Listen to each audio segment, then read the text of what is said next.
सो hey guys, यहाँ पर आप देख सकते हैं कक्षा 10वीं एनसीईआरटी बुक और अध्याय पहले वास्तविक संख्या का प्रश्नावली 1.2 संपूर्ण हल एक ही वीडियो में आपको बताने वाले हैं। देखो यहाँ पर आपके प्रश्न 1 से लेकर 7 तक हैं, यानी कि आपके पूरी प्रश्नावली यहाँ पर निपटने वाली है। और आपको बता दिया जाए, बिल्कुल भी ऐसा नहीं लगेगा कि आप यहाँ पर पहली बार पढ़ रहे हैं। ठीक है, हर आप क्वेश्चन हैं जो आपके एक एक चीज आपको समझ में आएगी। बस आपसे एक ही विनती है कि वीडियो के लास्ट तक बने रहना है। और आपकी ये प्रश्नावली बहुत महत्वपूर्ण भी है परीक्षा की दृष्टि से, इसलिए ठीक है। और आपको समझ में तुरंत आ जाएगी। खेल भाई साहब इस तरीके से आपको समझाएंगे क्योंकि तो यहाँ पर आप देखेंगे पहला प्रश्न ही है कि निम्नलिखित संख्याओं को अभाज्य गुणनखंडों के गुणनफल के रूप में व्यक्त कीजिए। मान लीजिए कोई 140 है।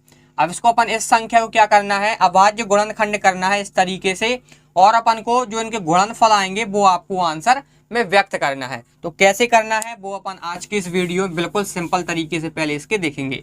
तो यहाँ पर पहला ही सवाल है, इसके फिलहाल कई क्वेश्चन है। देखो पहला क्वेश्चन है आपका 140 आपको बताना है, और दूसरा क्वेश्चन है आपका 156 है। ठीक है, आप किताब में देख सकते हैं। ठीक है, और तीसरा क्वेश्चन आपका क्या है, 38 25 है, 38 है 25 है। और चौथा क्वेश्चन क्या है आपका 5005 यानी कि 5005। और आपका यहाँ पे छठवां क्वेश्चन है, वो आपका यहाँ पे पांचवा क्वेश्चन है आपका यहाँ पर 7429। अब आपको बता दिया जाए कि आपको विभाज्यता का नियम पता होना चाहिए, यानी कि कटने का नियम। कौन सी संख्या 2 से कटेगी, कौन सी संख्या 3 से कटेगी, कौन 4 5 6 7 8 9 10 11 12।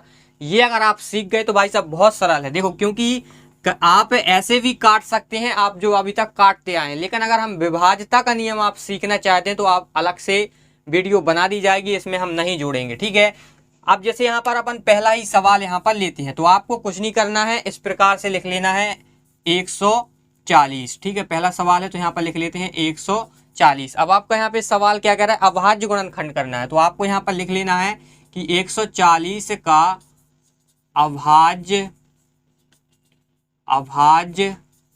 गुणनखंड।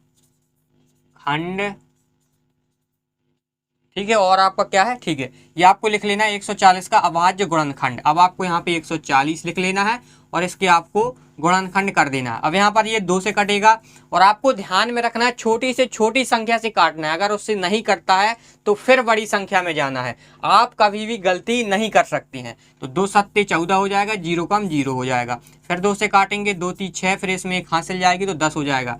तो 2 पंचे 10 हो जाएगा। अब ये आपका 3 से नहीं कटेगा, अब ये कटेगा आपका 5 से। तो 5 सती 35 और 7 कम 7। अब जो ये आपके आए हैं यही है आपके अभाज्य गुणनखंड, जिसे अपन गुणनफल के रूप में लिख देंगे। तो आप यहाँ पर क्या लिखेंगे, 140 बराबर 2 गुणे 2 फिर गुणे 5 गुणे 7, और यही आपका क्या हो जाएगा, आंसर हो जाएगा। ठीक है, इसको आप नोट कर लीजिए। इसको अपन तो यहाँ पर आप 100 यहाँ पर 56 लिख लेंगे इस प्रकार से। इसको आप काट देंगे, ये 2 से कट जाएगा, 2 सत्ते 14, एक इसमें हासिल जाएगी तो 2 अट्ठे 16। फिर 2 से कट जाएगा, 2 3 6 हो जाएगा यहाँ पर। ठीक है, एक इसमें हासिल जाएगी तो 2 नाम 18 हो जाएंगे। ठीक है, 2 3 6 और इसमें एक हासिल जाएगी तो 18। तो 39 कहाँ से कटेगा आपका, 3 से कट जाएगा, 3 कम 3 और 3 त्रिका 9। फिर यहाँ पर आप देखेंगे 13 से ही कटेगा क्योंकि ये अभाज्य संख्या है, और ये 1 आ जाएगा। ठीक है, तो इस आप क्या करेंगे, यहाँ पर लिख देंगे 156 बराबर 2 गुणे 2 गुणे 3 गुणे 13। और आप गुणे 1 भी लिख सकते हैं, उसमें कोई लिखे ना लिखे आप कर सकते हैं। ठीक है, ये आपका दूसरे का आंसर हो गया। इसको आप लिख लीजिए, यहाँ पर आप लिखेंगे 38 25। ठीक है, अब आपका ये किताब में क्वेश्चन में देख लूँ यही सही लिखा है कि गलत लिखा है। ठीक है, तो यहाँ पर सबसे पहले ये काय से कटेगा, 3 से कट जाएगा। ठीक है, तो यहाँ पे 3 से काटिए, तो 3 कम 3, 3 दूनी 6, 2 बचेगा, हासिल जाएगा 22 हो जाएगा, 30 7 21, फिर इसमें 1 जाएगा हासिल तो 3 5 15। ये फिर आपका 3 से कट जाएगा। ठीक है, तो आप यहाँ पे काटेंगे 3 चौको 12 और 3 दूनी 6, एक इसमें हासिल जाएगी, 3 5 15। अब ये 3 से आपका नहीं कटेगा, क्या कह रहे हैं, ये 3 से आपका अब नहीं कटेगा। अब ये अपन काटेंगे 5 से। देखो 3 से क्यों नहीं कटेगा, 3 कम 3 इसमें जाएगा, 3 चौको 12, फिर 5 आपका 3 से नहीं कटेगा, इसलिए हम 5 से काट रहे हैं। देखो 5 8 40, अब इसमें 2 जाएगा 25, तो 55 25 हो जाएगा। फिर आप 5 से काटिए, 5 कम 5 हो जाएगा, 3 इसमें जाएगा तो 5 सती 35 हो जाएगा। फिर 17 एक अभाज्य संख्या है तो 17 से ही कटेगी। तो यहाँ पर आप क्या लिखेंगे 38 25 बराबर 3 गुणे 3 गुणे 5 गुणे 5 गुणे 17 और यहाँ पे एक भी आप लगा सकते हो, यही आपका आंसर हो जाएगा। ठीक है, आप इसको नोट कर लीजिए। फिर अपन क्या करते हैं, आगे बढ़ते हैं। चलेंगे चौथा सवाल, कौन सा है आपका 5005। ठीक है, आप यहाँ पर लिखेंगे 5005 का अभाज्य गुणनखंड। ठीक है, तो यहाँ पर आप क्या लिखेंगे, यहाँ पर 5005 इसके आप गुणनखंड कर दीजिए। तो सबसे पहले तो आपका ये 5 से ही कटेगा, 3 से नहीं कटेगा। 5 कम 5 डबल 0 है तो डबल 0 फिर 1 यहाँ पर। फिर आपका यहाँ काय से कटेगा, 7 से कट जाएगा। ना आपका 3 से कटेगा, ना 4 से कटेगा, ना 5 से, ना 6 से, केवल 7 से कटना है। आप खुद चेक कर सकते हैं। और जब मैं आपको विभक्त का नियम यानी कि विभाज्यता का नियम पढ़ा दूंगा तो आप भी सीधे बताएंगे 7 से ये कटेगा। अगर आप ये वीडियो देखना चाहते हैं, मुझसे सीखना चाहते हैं, तो आप कमेंट करेंगे, अलग से वीडियो बन जाएगी। देखो 7 कम 7 हो जाएगा, 3 बचा यहाँ पे, 3 हो जाएगा यहाँ पे 30, तो 7 के 7 चौको 28 हो जाएगा, 2 बचेगा 21 हो जाएगा, तो 7 भी 21 हो जाएगा। ठीक है, अब ये आपका काय से कटेगा, 11 से कटेगा। देखो काय से कटेगा, 11 से कटेगा। तो यहाँ पर आप लिखेंगे 11 कम 11, यहाँ पे 3 बचेगा 33, तो 11 थी 33। फिर आपका ये कटेगा 13 से ही। ठीक है, तो यहाँ पर आप क्या लिखेंगे, 5005 बराबर 5 गुणे 7 गुणे 11 गुणे 13 और गुणे 1 भी आप लगा सकते हैं और यही आपका आंसर हो जाएगा। तो इसको आप नोट कर लीजिए और इसका स्क्रीनशॉट भी आप ले सकते हैं। यहाँ पे 5वां क्वेश्चन है, 100% इस 5 में से एक जरूर आएगा। ठीक है, इसलिए आप इसको अच्छी तरह से सीख लीजिए। तो यहाँ पर आप लिखेंगे 74 29 का अभाज्य गुणनखंड। तो यहाँ पर आप लिखेंगे 74 29। ठीक है, अब यहाँ पर अपन देख लेते हैं कि ये हमने सही लिखा है कि गलत लिखा है। अब आपको बता दिया जाए, केवल आपका ये 17 से डायरेक्ट यहाँ पर कटेगा। ठीक है, जब हम आपको पढ़ा देंगे विभाज्यता का नियम तो आप भी सीधे बताएंगे कि ये 17 से कटना है, ना ये 3 से ना 2 से, कहीं से भी नहीं कटेगा, सीधे 17 से कटेगा। ठीक है, तो यहाँ पर अपन 17 से काट लेते हैं। तो 17 का 17 17 34, 7 3 क्या 7 चौको 68, तो 68 17 अपना 85 ज्यादा हो जाता है, 17 चौको 68। ठीक है, 74 में आप 68 घटाएंगे तो कितने बचेंगे, 14 में से 8 जाएंगे।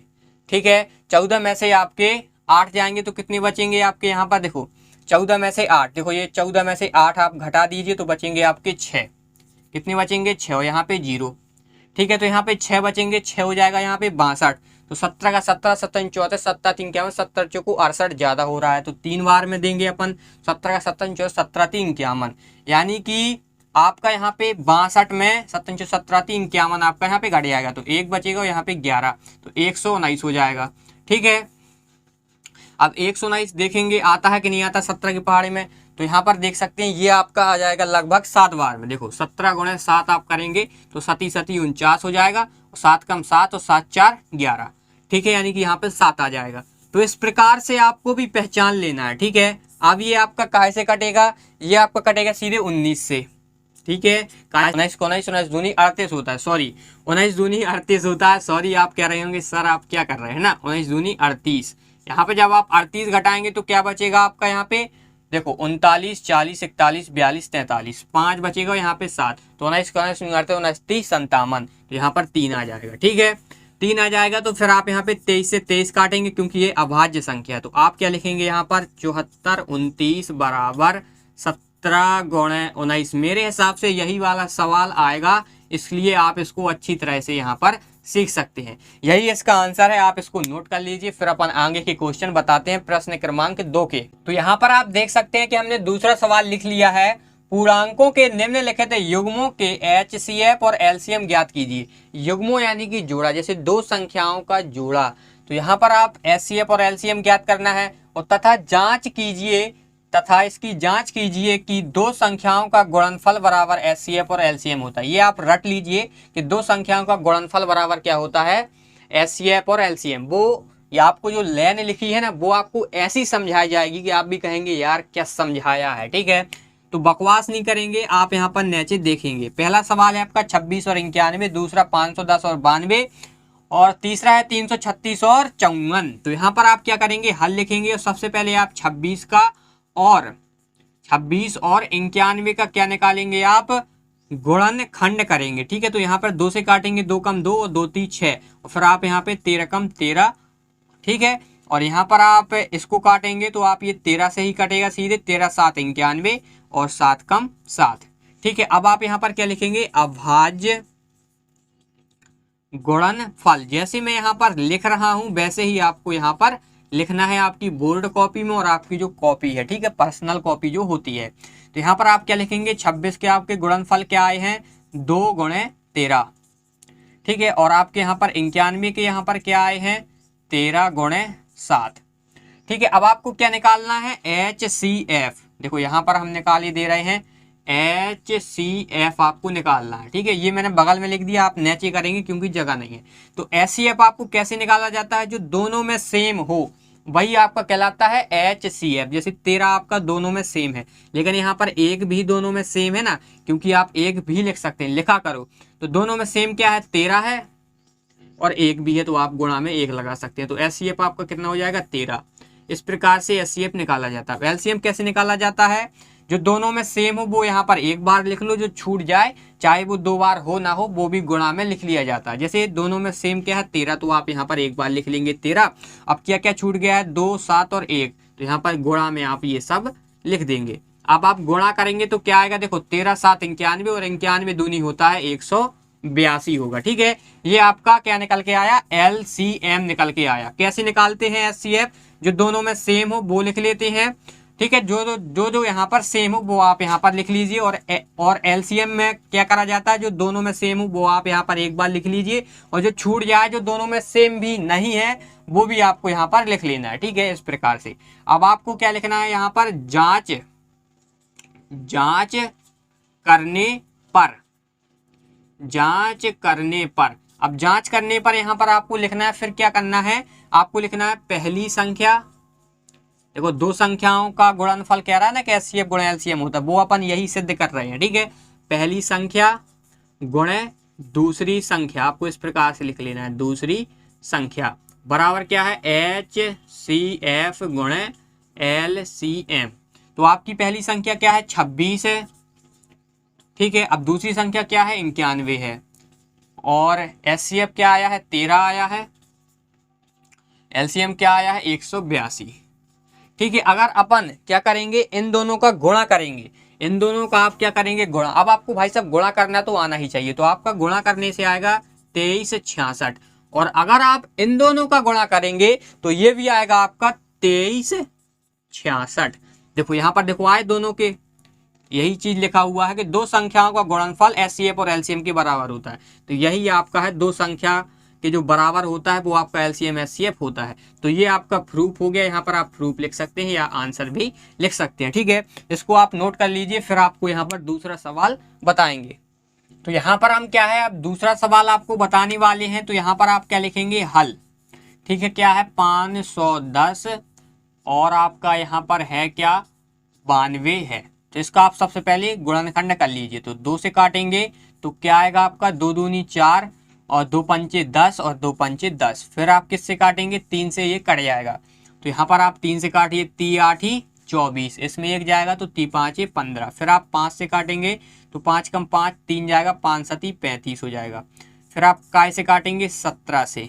ठीक है, तो 17 कम 17, इसको आप काट लीजिए, 2 से कट जाएगा, 2 चौको 8, 2 छक्का 12। फिर 2 से काटेंगे, 2 दूनी 4, 2 3 6।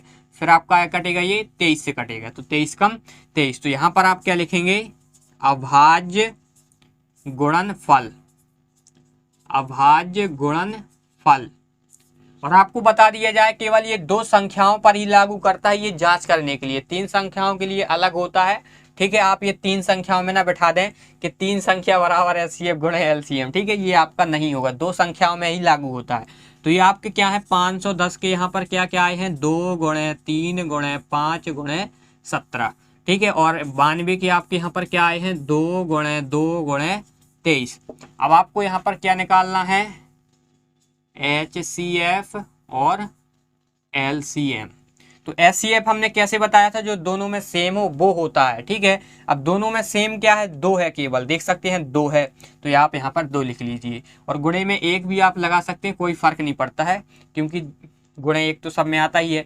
अब देख सकते हैं 3 नहीं है यहाँ पर, ना 5 है यहाँ पर, ना 17 है यहाँ पर, लेकिन 1 है, तो आप यहाँ पर 1 लिख सकते हैं। तो 2 गुणे 1 करेंगे तो 2 ही आएगा। ठीक है, तो एचसीएफ क्या हो जाएगा 2। अब एलसीएम कैसे निकाला जाता है, जो दोनों में सेम हो वो एक बार लिख लीजिए, जो बकाया सेम भी नहीं है वो भी गुणा में आप लिख लेंगे। ठीक है, तो लिख लीजिए पहले तो ये है आपका सेम, तो यहाँ पर आप एक बार लिखेंगे। फिर आपका यहाँ पर 3 बचा तो वो आप यहाँ पर 3 भी लिखेंगे। 5 भी बचा तो आप यहाँ पर 5 भी लिखेंगे। 17 बचा है तो आप यहाँ पर 17 भी लिख लीजिए। ठीक है, और यहाँ पर आपका ये वाला 2 बचा है और यहाँ पर आपका 23 बचा है। जब आप इसका गुणा करेंगे, देखो आपको गुणा करना तो आना ही चाहिए, सीधे मैं गुणा करके देख लेता हूँ कितना आएगा। 2300 460 इतना आएगा जब आप इसका पूरे का गुणा करेंगे। ठीक है, तो गुणा कर लीजिए, समय बचता है तो वीडियो बहुत लंबी हो जाएगी।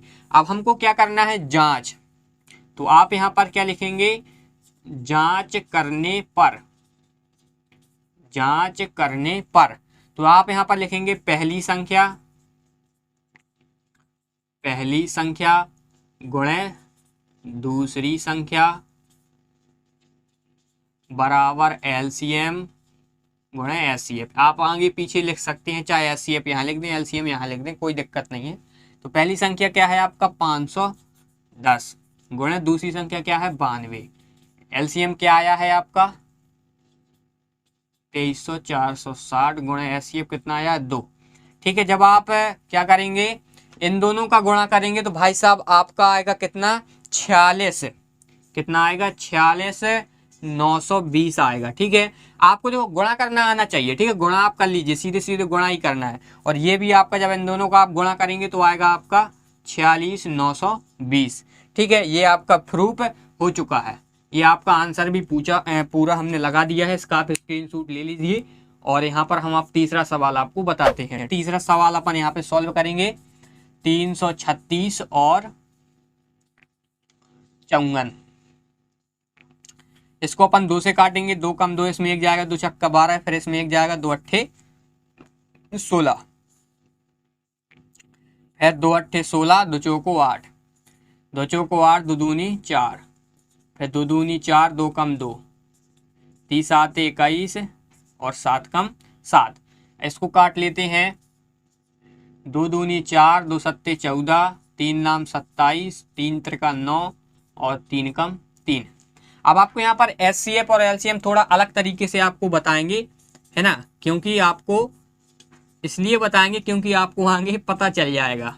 देखो हर चीज़ आपसे बननी चाहिए अगर आप मेरे पास पढ़ रहे हैं। ठीक है, तो क्या है यहाँ पर 336 के गुणनफल।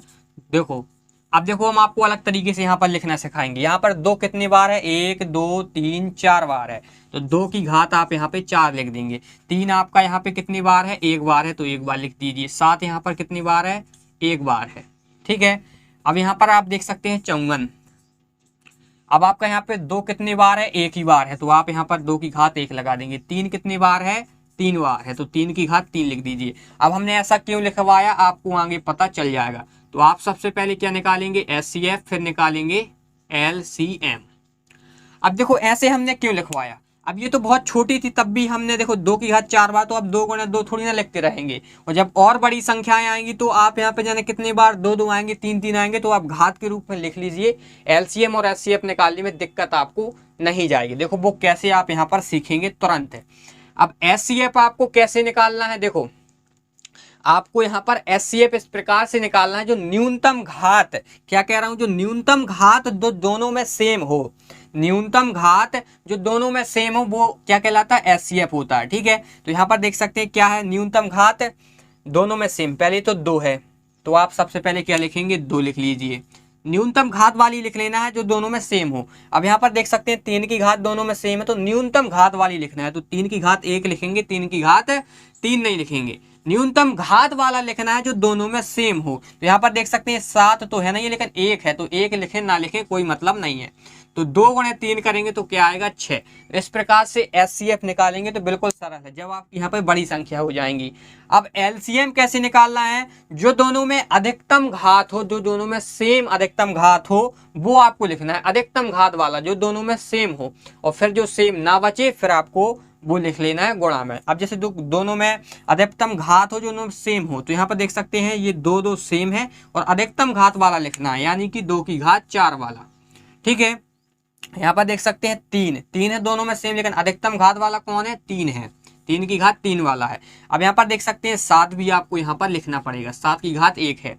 तो यहाँ पर आप एलसीएम कैसे निकालेंगे, 2 गुणे 2 गुणे 2 गुणे 2।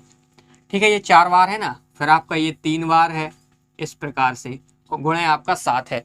जब आप इसका निकालेंगे, क्या कह रहा हूं मैं, जब आप इसका निकालेंगे तो क्या आएगा, गुणा करने पर देखो आपको गुणा करना तो आना ही चाहिए, क्या आएगा 30 24 आएगा। आप जब इसका गुणा करेंगे तो क्या आएगा 30 24 आएगा, जब आप इन सभी का गुणा करेंगे। ठीक है, अब यहाँ पर आप क्या लिखेंगे, जांच करने पर, यहाँ पर आप क्या लिखेंगे, पहली संख्या गुणे दूसरी संख्या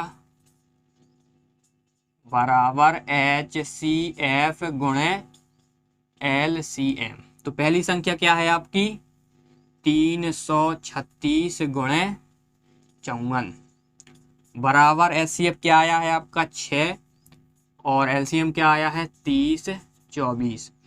जब आप इसका गुणा करेंगे तो पता क्या आएगा आपका, यहाँ पर 18 144, इसका भी आएगा आपका 18 144। यही आपका यहाँ पे प्रूफ हो गया और आंसर यहाँ पे पूरा हमने बता दिया है। तो इसको आप क्या कर सकते हैं, अच्छी तरह से स्क्रीनशॉट ले सकते हैं या लिख भी सकते हैं। ठीक है, तो यहाँ पर हमने आपको पूरा प्रश्न क्रमांक 2 खत्म कर दिया। अब हम आपको बताएंगे प्रश्न क्रमांक 3 से। ठीक है, तो यहाँ पर आप देख सकते हैं कि हमने तीसरा सवाल लिख लिया है, अभाज्य गुणनखंड के विधि द्वारा निम्नलिखित पूर्णांकों के HCF और LCM ज्ञात कीजिए। देखो यहाँ पर 3 संख्याओं का अपन को क्या निकालना है, HCF और LCM अभाज्य गुणनखंड विधि से। यहाँ पर देखो जांच करने का कोई फंडा नहीं है, क्योंकि तरीका होता है लेकिन उन्होंने बताया नहीं है। ठीक है, 2 संख्याओं पर ही वो लागू करता है, वो आपको ध्यान में रखना है। वो लाइन भी आपको याद क्या रखना है कि पहली संख्या गुणे दूसरी संख्या बराबर क्या होता है, आपसे पूछ सकता है। ठीक है, इसलिए क्या होता है HCF गुणे LCM होता है। तो इसको अपन सबसे पहला सवाल हल करेंगे बिल्कुल सिंपल तरीके से। पहले आप 12 का गुणनखंड निकालेंगे, फिर आप काय का निकालेंगे, 15 का निकालेंगे, फिर आप काय का निकालेंगे, 21 का निकालेंगे। ठीक है, तो अपन निकाल लेते हैं। पहले आप 12 का निकालेंगे, 2 छक्का 12, 2 ती 6 और 3 कम 3। अब यहाँ पर 15 का निकालेंगे, 3 5 15 और 5 कम 5। इसका निकालेंगे 3 7 21 और 7 कम 7। यहाँ पर आप क्या लिखेंगे, देखो आपको बिल्कुल विधिवत लिख लेना है कि अतः अभाज्य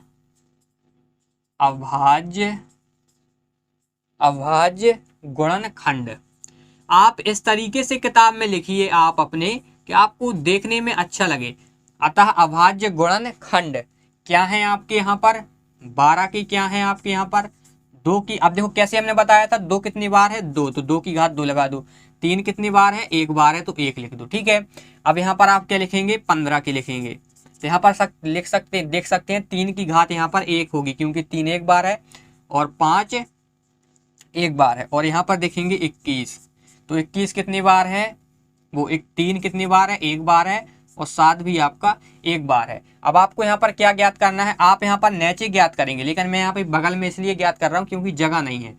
तो यहाँ पर आप पहले क्या निकालेंगे, HCF। अब HCF मैंने कैसे बताया था और LCM कैसे बताया था, जल्दी से आप बताइए कैसे बताया। कि HCF आपको निकालना है न्यूनतम घात जो दोनों में सेम हो वो आपको लिख लेना है, और LCM जो अधिकतम घात जो दोनों में सेम है वो लिख लेना है, और जो दोनों में सेम नहीं है वो भी आपको लिख लेना है। ठीक है, कैसे देख, यहाँ पर हम HCF ज्ञात करेंगे और LCM ज्ञात करेंगे। ठीक है, तो अब हमने आपको क्या बताया था HCF ज्ञात करने का तरीका, कि जो सभी में सेम हो। यहाँ पे क्या चलता था, दोनों में, यहाँ पे चलेंगे तीनों में, यानी कि जो तीनों में न्यूनतम घात जो सेम होगी, तीनों में न्यूनतम घात। देखो यहाँ पर अपन लिख दे रहे हैं, देखो यहाँ पर लिख दे रहे हैं HCF के लिए न्यूनतम घात देखना है,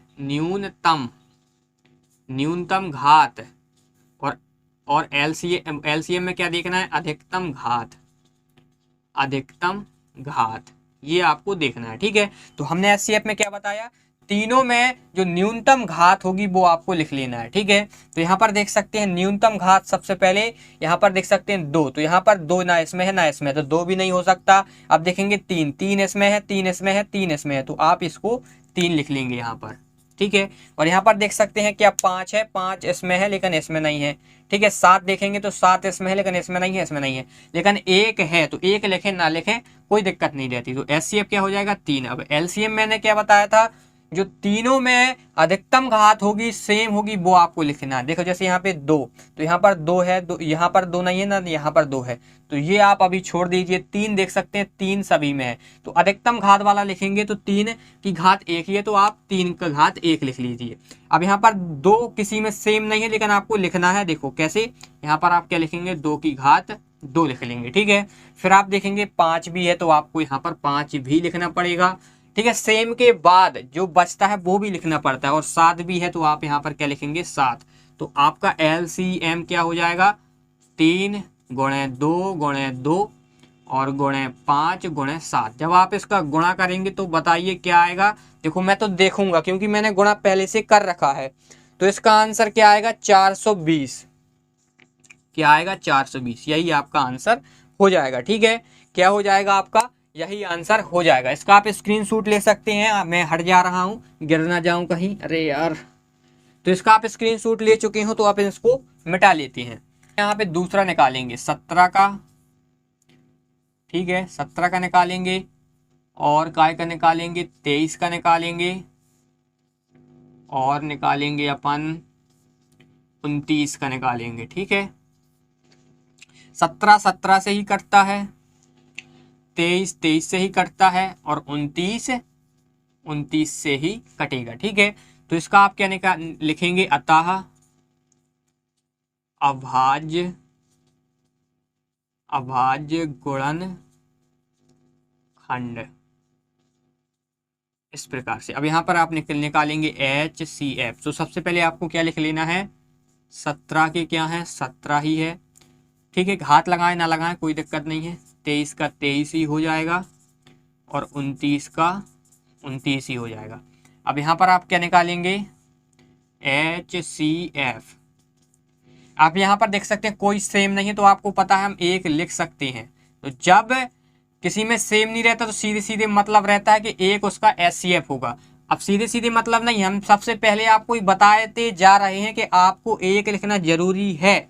अगर आपको जरूरी है तो लिख लीजिए, अगर नहीं है तो ना लिखिए। जैसे यहाँ पर जरूरी है तो हमने लिखा, क्योंकि यहाँ पर कोई सेम नहीं है, लेकिन 1 1 तो सभी में सेम रहता है ना, तो HCF 1 होगा। अब यहाँ पर LCM देखोगे, तो जब आपको बता दिया जाए कभी भी HCF 1 आए तो आपको कुछ भी नहीं करना है।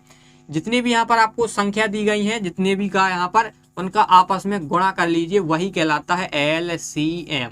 बिल्कुल सिंपल। जब आपका कभी भी HCF 1 आए तो सभी संख्याओं का आपस में गुणा कर दीजिए, वही कहलाता है LCM। जब आप इसका गुणा करेंगे तो क्या आएगा आपका, देखो इसका आएगा आपका 11339। क्या आएगा 11339, यही आपका आंसर हो जाएगा, और सवाल हल हो चुका है। ठीक है, इसका आप स्क्रीनशॉट पहले ले लीजिए। तो यहाँ पर आपको एक बात बता दी जाए, HCF हमने कैसे निकाला, जो तीनों में सेम हो न्यूनतम घात वाला। तो कुछ सेम नहीं था तो 1 सब में सेम रहता है, तो 1 इसका क्या हो गया HCF हो गया। अब LCM कैसे निकाला हमने, देखो यहाँ पे 17 लिया, देखो 17 23 और यहाँ पे 29 लिखना था हमें, सॉरी। ठीक है 29, तो यहाँ पर हमने 29 लिया। जब आपको ध्यान में भी रखना है, जब HCF 1 आए तो सभी आपस में गुणा कर दीजिए, वही कहलाता है आपका LCM। ठीक है, और आपको इस तरीके से भी समझ गए कि जैसे अधिकतम, जैसे अपन को लेना था कि अधिकतम घात LCM में, तो अधिकतम घात कोई है नहीं है, तो आपको देखो अधिकतम घात के बाद जो कुछ बचता है वो लिखना पड़ता है, तो अपन ने वो इस प्रकार से भी लिख सकते हैं, या सीधे सीधे भी ध्यान दे सकते हैं कि अगर HCF 1 हो तो सभी संख्याओं का आपस में गुणा कर दें, तो वही कहलाता है LCM। ठीक है, बिल्कुल सिंपल है। तो यहाँ पर अपन क्या निकालेंगे, अब यहाँ पर अपन निकालेंगे अब तीसरा। ठीक है, तो तीसरा क्या है आपका 8 9 और 25। तो यहाँ पर अपन इसको निकाल लेते हैं। तो 2 चौको 8, 2 दूनी 4, ठीक है 2 दूनी 4 और 2 कम 2। 3 3 9, 3 कम 3, 5 25, 5 कम 5। तो यहाँ पर आप क्या लिखेंगे, अतः अभाज्य गुणनखंड क्या है आपके 8 के 2 बार कितने हैं, 3 बार, तो यहाँ पर 3 लिख लीजिए। और 9 आपका यहाँ पे 3 का 2 है, तो यहाँ पे आप 2 की घात 3 की घात 2 लगाएंगे। और 25 में आप क्या लिखेंगे, 5 की घात 2। अब आपको क्या निकालना है, HCF। तो यहाँ पर आप देख पा रहे होंगे, यहाँ पर आप 1 भी लगा सकते हैं, कोई दिक्कत नहीं है, ठीक है। तो यहाँ पर देख सकते हैं 2 किसी में है, इसमें है, लेकिन इन दोनों में नहीं है। 3 देख सकते हैं, 3 इसमें है लेकिन इसमें नहीं है ना, इसमें है। 5 भी देख सकते हैं, इसमें है लेकिन सब में नहीं है, लेकिन 1 आपका सभी में है, तो आपका एक HCF हो जाएगा। और अब आपको क्या बताया था हमने कि जब HCF 1 होता है तो सभी संख्याओं का आपस में गुणा कर दिया जाता है, ठीक है। तो आप ऐसे भी निकाल सकते हैं 8 गुणे 9 गुणे 25, या आप सीधे सीधे लिख सकते हैं 2 की घात 3 और 3 की घात 2 और 5 की घात 2। या आप ऐसा भी कर सकते हैं 8 गुणे 9 गुणे 25। इनका भी जब आप गुणा करेंगे तो क्या आएगा आपका, यहाँ पर 1800 आएगा। और इनका भी आप जब गुणा करेंगे तो इनका भी आपका 1800 आएगा, ठीक है। यही आपका आंसर है, 1800 LCM आएगा। इसका आप स्क्रीनशॉट ले सकते हैं। अब अपन क्या करेंगे, चौथा क्वेश्चन आपको बताने वाले हैं। तो यहाँ पर आप देख सकते हैं कि चौथा सवाल हमने लिख लिया है। क्या है, HCF 306 और 657 का 9 है, वो आपको दिया है। और LCM आपको ज्ञात करना है, 306 और 657 का LCM ज्ञात कीजिए। देखो वही सवाल है जैसे हमने क्या बताया था, प्रथम संख्या यानी कि पहली संख्या गुणे दूसरी संख्या बराबर HCF गुणे LCM। वही सब चीजें कैसे क्या करना है, बस आपको ध्यान से देखना है और समझना है कैसे इसको क्या हल करना है। तो आपको सबसे पहले क्या लिखना है, दिया है, इस प्रकार से लिख लेना है, दिया है। क्या दिया है आपको, पहली संख्या क्या है आपकी, पहली संख्या बराबर क्या दी है, 306। और दूसरी संख्या क्या दी गई है आपको, 657। और आपको यहाँ पर क्या दिया गया है, HCF 9 दिया है, तो यहाँ पर लिखेंगे HCF बराबर 9। और यहाँ पर आपको क्या लिखना है, ज्ञात करना है। क्या ज्ञात करना है, LCM। यहाँ पर आपको लिख लेना है गणना। इस प्रकार से आपको लिखना है, बिल्कुल सिंपल तरीके से। अब वो आपका क्या सूत्र था, पहली संख्या गुणे दूसरी संख्या बराबर HCF गुणे LCM। ये आपको सूत्र का प्रयोग करना है, याद में रखना है। 1 नंबर में हमेशा पूछा जाता है, जब मैं पढ़ता था भाई साहब तो जरूर पूछा गया था, इसलिए कह रहा हूँ।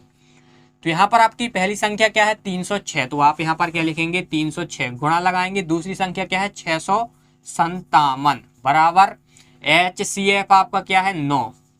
और LCM आपको ज्ञात करना है, तो LCM यहीं का तहीं रहेगा, ठीक है। आपको अब क्या करना है, आपको 306 गुणे 657, 9 आप इस तरफ ले आएंगे तो क्या में आ जाएगा, बटे में आ जाएगा, बराबर आपका LCM यहाँ पर है ये। और गुणा की चीज हमेशा बटे में जाती है, ठीक है। तो यहाँ पर आप इसको काट लीजिए, तो 3 धाम वो 9 से काटना है, 9 का 9 18, 9 × 27, 9 × 27, यहाँ पे 3 जाएगा तो कितना हो जाएगा, 36, तो 9 चौको 36। फिर आपका यहाँ पर क्या बचेगा, 34 गुणे 657 बराबर LCM। जब आप इसका गुणा करेंगे तो भाई साहब आपका आएगा कितना, 2200, वो 2200, हाँ 22 आएगा। फिर आपका आएगा 3 3 8, तो LCM आपका क्या हो जाएगा, यहाँ पर आप लिख लीजिए, LCM बराबर आएगा 22 3 3 8, यानी कि 22,338। आपको गुणा कर लीजिए आप, 34 गुणे 657 करेंगे तो आएगा 22,338, इसका LCM आएगा। तो इसको आप क्या करिए, नोट कर लीजिए अच्छी तरह से, इसका स्क्रीनशॉट भी आप ले सकते हैं। तो अब हम क्या बताएंगे आपको, 5वां क्वेश्चन। तो यहाँ पर आप देख सकते हैं कि हमने 5वां सवाल लिख लिया है। जांच कीजिए कि क्या किसी प्राकृतिक संख्या n के लिए संख्या 6n अंक 0 पर समाप्त हो सकती है।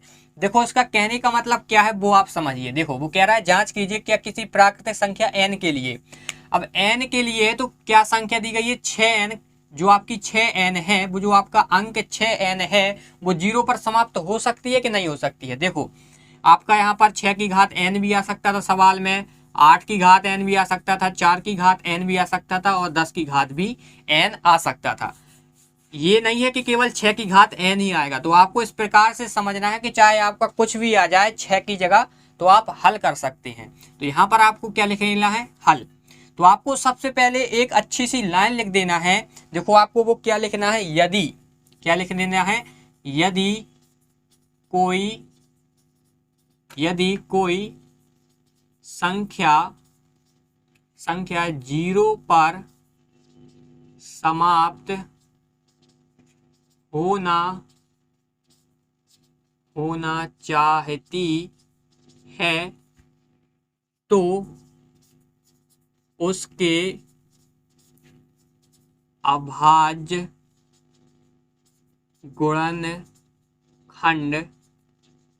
गुणनखंड में कम से कम एक बार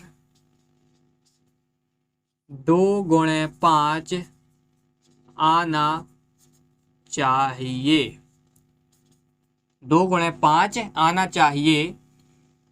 ठीक है, 2 × 5 आना चाहिए। अब देखो ये क्या लिखा हुआ है आपको आगे समझ में आ जाएगा। फिर आपको यहाँ पर लिख लेना है अतः 6 के गुणनखंड करने पर।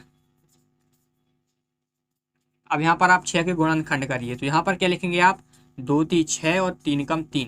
तो यहाँ पर आप देख सकते हैं इसकी अगर अपन ने गुणनखंड करी तो 2 × 3 आ रहे हैं और आना क्या चाहिए 2 × 5। कम से कम एक बार तो आ जाए, चाहे ज्यादा एक बार आए चाहे 2 बार आ जाए तो चलेगा, लेकिन एक बार से कम नहीं होना चाहिए। जैसे यहाँ पर आ जाता 2 × 5 × 3 × 5, फिर आ जाता 2 × 5। तो यहाँ पर एक बार तो है, चाहे 2 बार आ जाए तो चलेगा, लेकिन एक बार से कम नहीं होना चाहिए। लेकिन यहाँ पर तो क्या आया ही नहीं है। तो आप यहाँ पर क्या लिखेंगे, बिल्कुल सिंपल तरीके से यहाँ पर लगाएंगे, चूंकि लिखेंगे 6, क्या लिखेंगे 6 का गुणनखंड, 6 का गुणनखंड करने पर, ठीक है, करने पर यह 2 × 5 के रूप का नहीं है।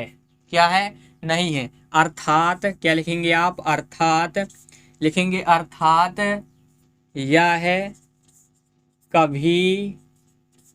कभी भी 0 पर समाप्त नहीं हो सकती है, नहीं हो सकती है किसी भी प्राकृतिक, यानी कि प्राकृतिक संख्या n के लिए। आपको इतना यहाँ पे लिख देना है, बिल्कुल सिंपल लैंग्वेज में। ठीक है, अब देखो हमने क्या बताया था, यदि कोई संख्या 0 पर समाप्त होना चाहती, कह रहा है ना कि 0 पर समाप्त जिसका हो रहा है, तो क्या रूल है, जिसको 0 पर समाप्त होना है उसके अभाज्य गुणनखंड, जैसे हमने इसके गुणनखंड किए तो कम से कम एक बार 2 × 5 तो आना चाहिए। तो यहाँ पर नहीं आया तो हमने लिख दिया, हमने 6 का गुणनखंड करने पर यह 2 × 5 के रूप का नहीं आ रहा है, तो अर्थात यह कभी भी 0 पर समाप्त नहीं होगी। क्यों नहीं होगी, क्योंकि 2 × 5 आए तब समाप्त होगी।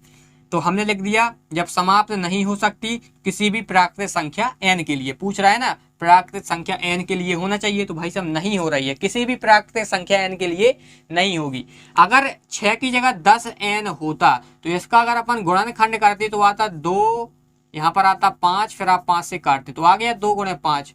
तो फिर आप यहाँ पर लिखते 10 का गुणनखंड करने पर यह 2 × 5 के रूप का आता है, अर्थात यह 0 पर समाप्त होगा। तो किसी भी प्राकृतिक संख्या n के लिए ये क्या होगा, ये यानी कि जैसे हमने लिखा ना, अर्थात यह कभी भी, अर्थात यह 0 पर समाप्त होगा क्या होगा, 0 पर समाप्त होगा किसी भी प्राकृत संख्या n के लिए। ठीक है, इस प्रकार से आप 10 के लिए लिख दें, क्योंकि 10 आपका क्या हो जाता आपका यहाँ पर समाप्त हो सकता था 0 पर। तो यहाँ पर आप इसका स्क्रीनशॉट ले सकते हैं। आप देख सकते हैं कि हमने छठवां सवाल लिख लिया है। व्याख्या कीजिए कि 7 गुणे 11 गुणे 13 प्लस 13 और 7 गुणे 6 गुणे 5 गुणे 4 गुणे 3 गुणे 2 गुणे 1 प्लस 5 भाज्य संख्याएं क्यों हैं। यहाँ पर आप देख सकते हैं कि हम धीरे धीरे बिल्कुल आपके सवाल खत्म करने वाले हैं। ये सवाल होने के बाद लास्ट सवाल और है 7वां, और आपकी प्रश्नावली खत्म हो चुकी है। और अगर आपको समझ में आ रहा हो तो ठीक है, तो भाई साहब आपको समझ में आना चाहिए। अब देखो ये पूछ रहा है कि ये और ये भाज्य क्यों है, भाज्य संख्याएं क्यों हैं। तो सबसे पहले आपको बता दिया जाए कि भाज्य क्या कहलाता है और अभाज्य क्या कहलाता है, ये आप जान लीजिए। भाज्य संख्याएं क्या हैं और अभाज्य संख्याएं क्या हैं, आपको पता है, लेकिन आपको थोड़ा नॉलेज के लिए बता दिया जाए कि हम कैसे समझेंगे कि ये भाज्य संख्याएं, अपन इन संख्याओं को कह सकते हैं और इन संख्याओं को अभाज्य संख्याएं कैसे कह सकते हैं। और यहाँ पर 2 सवाल हैं, पहले अपन को ये करना है फिर ये करना है, तो इसलिए हमने पहले का हल लिखा हुआ है। भाज्य संख्याएं आप क्या कहते हैं, जैसे हो गया 4 6 8, ठीक है, 9 10 12, इस प्रकार से। ठीक है, ये कौन सी हैं, 2 हो गया, 3 हो गया, 5 हो गया, 7 हो गया, ठीक है, 11 हो गया। इस प्रकार से आप भाज्य और अभाज्य जानते हैं। तो आपको भाज्य बता दिया जाए, भाज्य जब आपकी संख्या कहलाती है जब हम 2 से अधिक, क्या कह रहे हैं, 2 से अधिक गुणनखंडों के रूप में हम व्यक्त कर सकें, 2 से अधिक गुणनखंडों के रूप में हम क्या कर सकें, व्यक्त कर सकें किसी भी संख्या को, तो वो भाज्य संख्या में आती है। और जिसे हम 2 ही रूप में लिख सकते हैं, जैसे 2 का 2 से ही कटेगा और 1 से कटेगा, तो यहाँ पे अपन 2 से ज्यादा, क्या कह रहा हूं मैं, 2 से ज्यादा गुणनखंड के रूप में हम व्यक्त नहीं कर सकते हैं, इसलिए हम क्या कहते हैं, अभाज्य गुणनखंड कहते हैं। लेकिन भाज्य किसे कहते हैं, जैसे हम 2 से ज्यादा अधिक, यानी कि 2 से अधिक गुणनखंड के रूप में व्यक्त कर सकते हैं। जैसे कि आपका यहाँ पे 6 है, तो यहाँ पर देख सकते हैं ये 2 से कट जाएगा, फिर 3 से कट जाएगा, फिर आपका यहाँ पे 1 से कट जाएगा, तो यहाँ पे देख सकते हैं 2 गुणे 3 गुणे 1, तो 2 से ज्यादा हो गया ना यहाँ पर, यानी कि 2 से अधिक गुणनखंड के रूप में हम व्यक्त कर सकें उसे अपन भाज्य संख्या कहते हैं। और जिन्हें हम 2 से, यानी कि 2 के रूप में, यानी कि 2 ही संख्या के रूप में हम व्यक्त कर सकें, यानी कि 2, देखो जैसे अपन किसी का गुणनखंड करेंगे तो 2 ही अपन रूप में व्यक्त कर सकते हैं अभाज्य गुणनखंड के रूप में। तो ये आप इस प्रकार से समझ सकते हैं कि कौन भाज्य में आएगा कौन अभाज्य में आएगा। आप कोई भी संख्या देखेंगे, जैसे 7 है तो ये 7 से कटेगी और 1 से कटेगी, यानी कि 2 से ज्यादा अपन कर ही नहीं सकते। ठीक है, जब जिसे हम 2 से ज्यादा नहीं कर सकते वो आपका अभाज्य में आएगा, जिसे हम 2 से अधिक कर सकें वो आपका भाज्य में आएगा। ये आपको समझना बहुत जरूरी था इस सवाल में। अगर आप इसको समझ चुके, बस आपका ये सवाल बिल्कुल रद्दी है और आप चुटकियों में कर देंगे, चाहे जैसा आ जाए। ये और ये से मतलब नहीं है, चाहे दुनिया का कौन सा भी आ जाए, कोई सा भी आ जाए, आपसे बनना चाहिए। ठीक है, ये मक सकते हैं हम। पहला सवाल आपको सॉल्व करके दिखाएंगे, क्या है, 7 गुणे 11 गुणे 13 और प्लस 13। तो यहाँ पर सेम क्या है, 13, तो 13 कॉमन आ जाएगा, तो अंदर क्या बचेगा, 7 गुणे 11 और गुणे 13 कम 13 और प्लस 13 कम 13, ये बचेगा। अब आपका क्या है यहाँ पर, 17 गुणे क्या है, 77, 7 गुणे 11 होगा ना तो 77 हो जाएगा, 11 से 77 और गुणा 1 करेंगे तो 77 ही आएगा और प्लस 1 है। ठीक है, तो क्या हो जाएगा, 13 गुणे 77 1 78, और हम गुणा में 1 लगा सकते हैं, कोई फर्क नहीं पड़ता है। तो यहाँ पर देख सकते हैं हम 2 से अधिक के रूप में हमने गुणनखंड के रूप में व्यक्त कर दिया है, तो ये आपका क्या हो जाएगा, भाज्य हो जाएगा। तो आप कारण लिख देंगे अतः लगा के, अतः 2 से अधिक गुणनखंड के रूप में व्यक्त करने के कारण यह एक भाज्य संख्या है, भाज्य संख्या है। ठीक है, आप इस प्रकार से लिख देंगे। ये आपका आंसर हो चुका है, इसका आप नोट कर लीजिए। फिर यहाँ पर हम दूसरा सवाल आपको बताते हैं। देखेंगे आप 7 गुणे 6 गुणे 5 गुणे 4 गुणे 3 गुणे 2 गुणे 1 प्लस 5। 5 इसमें सेम है, देखो कोई संख्या सेम नहीं होगी 5 के अलावा, इसलिए हमने 5 कॉमन लिया है। इस बात को आपको ध्यान में रखना है। तो क्या बचेगा 7 गुणे 6, 5 कम 5 1 आ जाएगा, और 4 3 गुणे 2 गुणे 1 प्लस 5 कम 5। ठीक है, क्या आ जाएगा 5 कम 5। यहाँ पर देखेंगे, यहाँ पर आप यहाँ तक का जब आप गुणा करेंगे, ठीक है, गुणा करेंगे तो आएगा आपका 1008, लेकिन करके दिखा दे रहे हैं। देखो 7 छंग 42 आएगा, ठीक है, और 1 का कोई मतलब नहीं है, और क्या आएगा 40 हो जाएगा, और 1 का कोई मतलब नहीं है, 4 3 12, 12 दूनी 24, और प्लस आपका 1 है ही है। ठीक है, जब आप इसका गुणा करेंगे तो आएगा आपका 1008, ठीक है, प्लस में 1 है ही है। अब यहाँ पर आपका क्या हो जाएगा, 1008 में 1 जोड़ेंगे तो क्या हो जाएगा 1000, क्या आएगा 1009, और आप यहाँ पे गुणा 1 भी लगा सकते हैं। यहाँ पर देख सकते हैं अपन कि 3, देख सकते हैं यहाँ पर आप 3 संख्याओं के रूप में अपन ने व्यक्त कर दिया है। 2 से अधिक हो गया तो आप यहाँ पर क्या लिखेंगे, अतः 2 से अधिक गुणनखंडों के रूप का होने के कारण यह भाज्य संख्या है। ठीक है, इसका आप स्क्रीनशॉट ले लीजिए और इसका आप देख सकते हैं। अब हम बताएंगे आपको, केवल एक लास्ट बचा है 7वां सवाल। गाइस यहाँ पर आप देख सकते हैं हमने 7वां सवाल लिख लिया है। वो है क्या, वो पहले अपन पढ़ लेते हैं। किसी मैदान यानी किसी खेल के मैदान के चारों ओर एक वृत्ताकार पथ है, यानी कि ये पूरा एक मैदान है और इसी मैदान में एक वृत्ताकार पथ है। ठीक है, इस प्रकार से वृत्ताकार पथ है और इस मैदान का एक चक्कर लगाने में सोनिया को 18 मिनट लगते हैं, यानी कि इसी चक्कर को लगाने में सोनिया को, ठीक है, सोनिया को कितने मिनट लगते हैं, 18 मिनट लगते हैं।